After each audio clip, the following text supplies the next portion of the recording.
That's interesting. Wissa!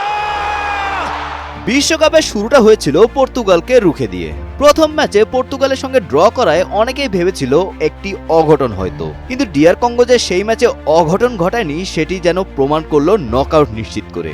এক নতুন রূপকথার জন্ম দিল আফ্রিকান দেশ ডেমোক্রেটিক রিপাবলিক অব কঙ্গো বা ডিআর কঙ্গো। গ্রুপ পর্বের শেষ ম্যাচে উজবেকিস্তানকে 3-1 গোলে হারিয়ে প্রথমবারের মতো বিশ্বকাপের নকআউট পর্বে জায়গা নিশ্চিত করেছে তারা।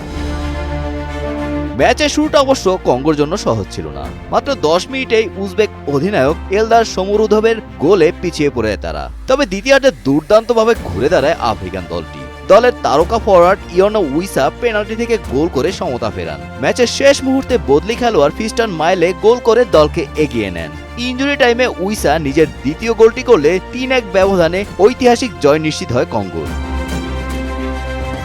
দীর্ঘ 52 বছর পর বিশ্বকাপে ফিরে গ্রুপ কে থেকে 4 পয়েন্ট নিয়ে সেরা 8টি তৃতীয় স্থান অধিকারী দলের একটি হয়ে পরের রাউন্ড উঠেছে তারা। এর আগে 1974 সালে জাইর নামে বিশ্বকাপে অংশ নিয়ে কোনো ম্যাচ জিততে পারেনি দলটি।